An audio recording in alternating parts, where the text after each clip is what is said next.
Hello all and welcome to my channel where I'm just this random guy on YouTube with a finance and accounting degree that's just trying to help you build wealth and get better with finances. In today's video, I want to discuss something that has been discussed all over the news, which is how great the economy is doing, but it doesn't feel that great for us. When was the last time you had gone to a grocery store and not walked out feeling like this is just ridiculous? This is just horrible. The price of eggs, milk, everything has seemed to have gone up. Gas is going up. Everything is just getting to a point where people are getting stressed out and they don't know what to do. And I recently seen this video that I was thinking, this is gonna be a pretty controversial video. I mean, it's gonna be controversial. And it was from CNBC. And when I saw the title, which was called, "Why Many Americans Still Feel Bad About the Economy Despite Strong Data."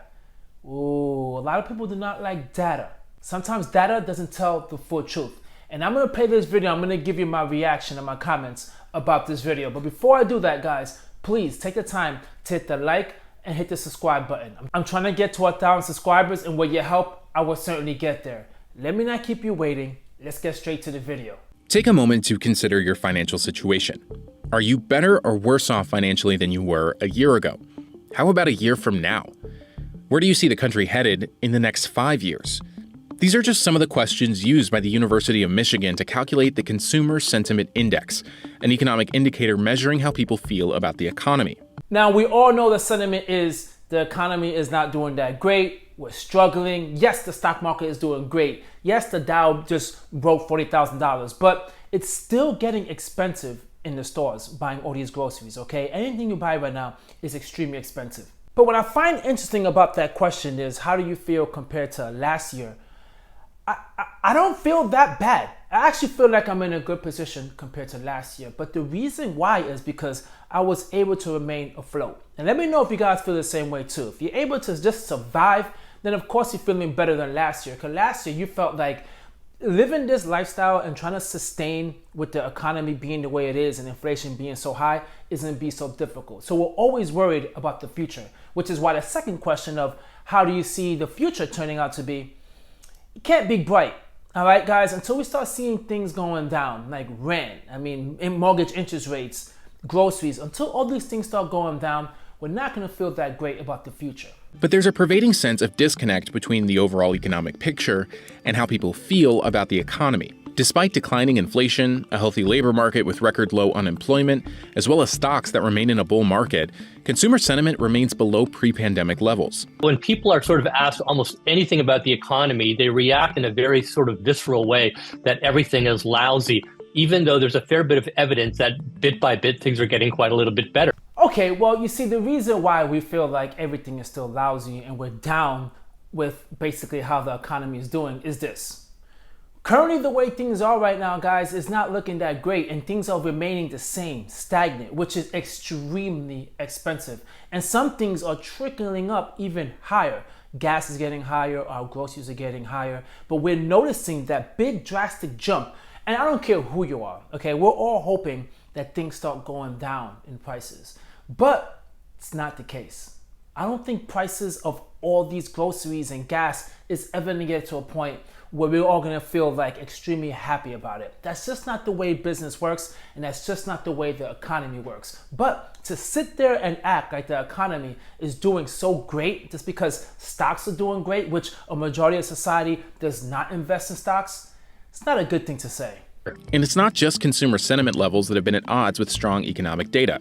In a New York Times Siena College poll conducted in February, 40% of respondents said the economy was worse than it was a year earlier, versus only 23% who said it was better. Consumers, when they tell us that they're feeling like the economy is average, that is their experience, because their experience is not necessarily being driven by macroeconomic indicators. You see, she exactly nailed it. She exactly nailed it. Data could show one thing, okay? Yes, inflation could be going down. The unemployment could be going down. All these things could be going down. But in your community and where you live and your job and your market, if you feel like you're not getting a fair increase in wages, which, let's be quite honest, we're not getting a fair increase in wages. Inflation has been increasing and made this drastic jump since COVID, and our pay has not matched it. Most of these companies turn around and just say, well, you should be happy you have a job, which to me is total bullcrap. So that's what's going on. Everything is starting to look good on one side of the agenda, but our wallet is not changing. But our paychecks are not changing. And now we're trying to adjust to this new economy, but the rate of our increase in pay is not going up.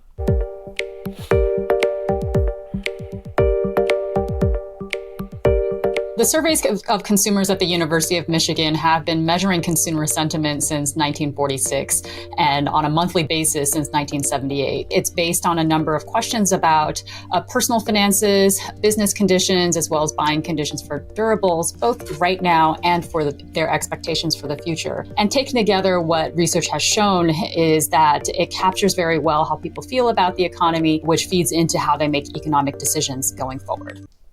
Now, what's interesting about this is, ever since we got out of COVID, we're always saying how the economy was just so horrible, right? I mean, the way we saw the future was just really bleak. But I've noticed something. It feels like everyone is going on vacation, and they're all going to Italy. They're going somewhere in Europe. Everyone is going to a Taylor Swift concert. I mean, they're traveling to another country to just see Taylor Swift. So it makes you think, if things are so tight right now, right? Groceries being so high, everything is so difficult, then why is it people are starting to go out and do all these expensive, extravagant things that is not necessary? We're starting to see that so much, and it boggles the mind how I'm seeing so many people doing all these things and I'm wondering how. And these are the same people, which are quite ironically, are complaining about groceries, are complaining about rent, but then they're turning around and they're doing things that just makes the matters even worse. That's why you need to be really careful, because when it comes to finances, it's all about your emotions and your behavior. And sometimes you just get fed up. I mean, listen, everyone gets fed up with the fact of you constantly have to say no to all these things because you're just strapped with cash or because the economy is bad. I get it. And sometimes you want to say, F it, I want to do this one thing for myself to just get some enjoyment because we're coming out of COVID and things have been very difficult.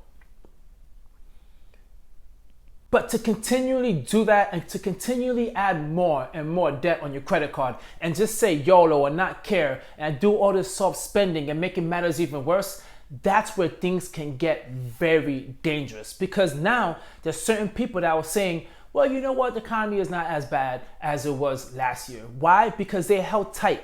They didn't do all these extravagant things. They kept on saving for a house. They weren't able to get a house because the mortgage rates were too high. So they basically remained on the sideline waiting patient. While others just started balling out and spending like crazy.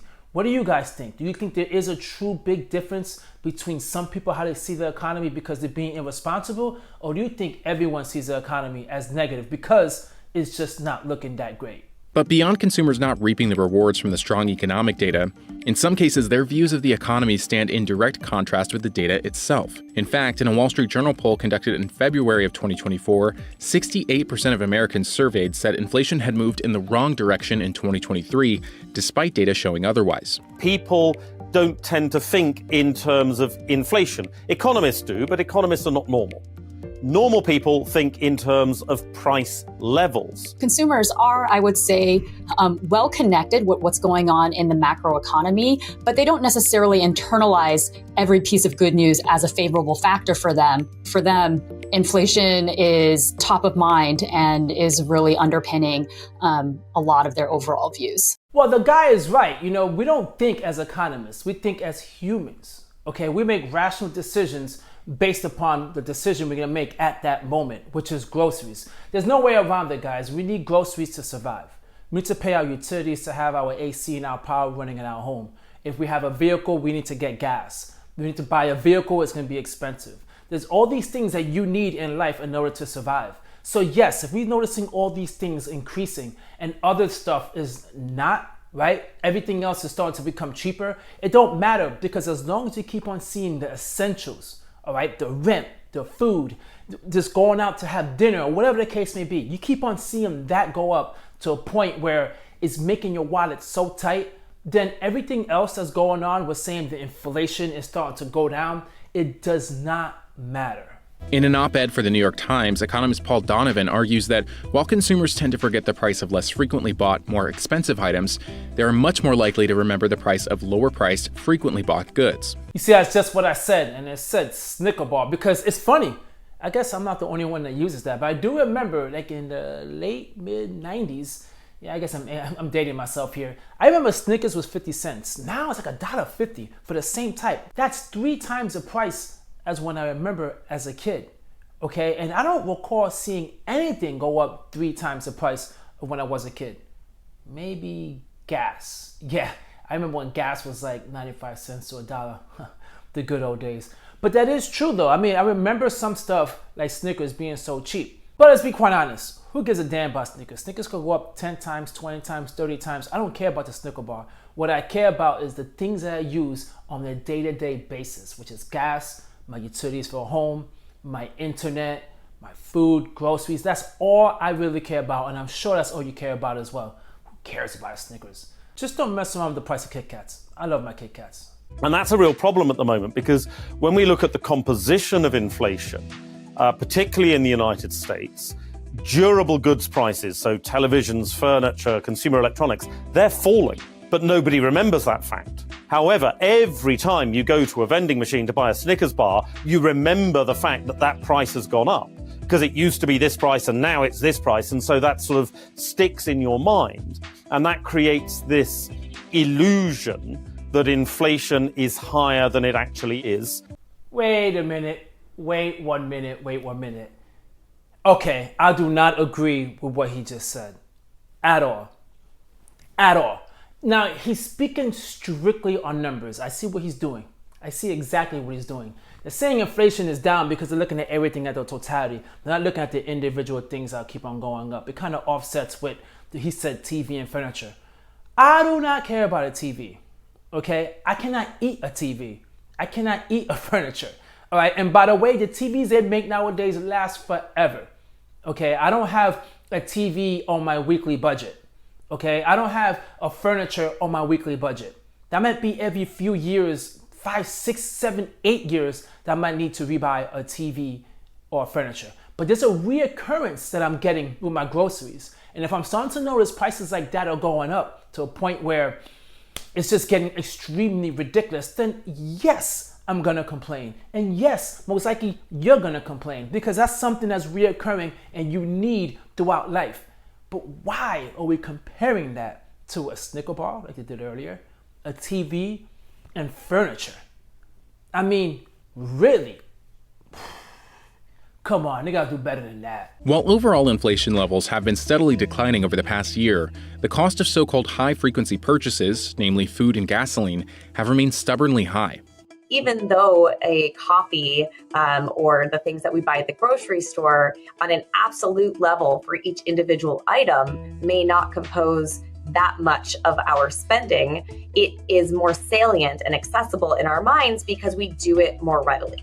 Every time I go and buy a cup of coffee, every time I buy a chocolate bar, I am being reminded that the price level is higher, and that just sort of sentiment sticks in your mind and creates this negative perception. Now, I'm curious to why he's only saying the coffee and why he's mentioning only the TV, and he's mentioning things that are not really that important to us, okay? Right now, to do a survey and discuss what are the things in society you wish would go down, right, in order to build wealth or in order to be able to save more on a monthly basis. No one's gonna say a Snicker bar. No one's gonna say, I wish the price of a latte went from $6, $7 down to $2. No one's gonna say that. People are gonna say they wish the grocery bills shrink. People are gonna say they wish the price of rent goes down. They wish that jobs are paying more than they are now, that the pay raises are increasing close to the amount of the inflation rate is increasing. No one cares, and nor do I care about the price of a TV, a latte, or anything that's a non-essential in my life. Those are all luxury goods. Now, if the prices of the coffee and things start going up, I really don't care, okay? Because that's an option. I would choose to buy it or not to buy it. I would choose to make my coffee at home or not to make it at home. But I can't choose to get all my groceries and make it at home. Right now, they're all fighting by Ticketmaster and Live Nation about the increase in tickets, and it's getting ridiculous, and they're going out in Congress and they're making all these demands that they need to break them up. It's like a monopoly, blah, blah, blah. Why no one's talking about the actual cost of groceries? Why no one's talking about the actual cost of gas? That's what I want to know. What we've got at the moment, of course, is that although quite a lot of prices are now starting to stabilise, people are still remembering what they were 18 months ago and thinking, well, that's the fair price and this is above that fair price. I think that consumers are still coming to grips with the idea that we're in a new normal. We're not going back to the way things were. As incomes increase and people's buying power increases, it will get less painful to pay those prices. And as we pay them continually over and over again, I think that people will get more used to it. But it's not something that can change overnight. Yeah, this is just, it has nothing to do with inflation. It's simply to do with the supply and the demand. And unfortunately, there's still demand for these goods. So they're not going to just drop the price down just because there's a report that came out saying inflation went down. Okay? None of these places, the grocery stores, the Publix, the Krogers, none of these places are going to drop prices just because inflation is down. If we continue to go to these stores and we continue to shop in these stores, okay, people are still going to go to Whole Foods. People are still going to go to these expensive chains, all right, and they're still going to continue to go there and they're still willing to pay that price. Then what makes you think they're going to drop down the prices? They're not. So I agree. It's going to get to a point, guys, when you recognize it is what it is. There is no way we're going to revert back to 2 years from now to the prices of the way goods were. It's just not going to happen because, of course, inflation is just not going to go away. There's always inflation. It just happens in a nice, slow rate where you hardly recognize it. Probably 10, 15 years later, you recognize, I remember when the price of this used to be and now it's this. But we just had that huge jump from COVID. And let's be quite honest, they're not going to go back. What do you guys think? Do you guys really think the economy is trash? And this whole inflation talk is just a smokescreen by saying, hey, inflation is going down, but we are still complaining because we have bad vibes about the economy. Do you think it's a legit thing? Or do you think the economy is actually doing pretty well and everyone just needs to shut up and just deal with it? Drop a comment down below, guys. I would love to hear it. Catch you guys in my next video. Peace.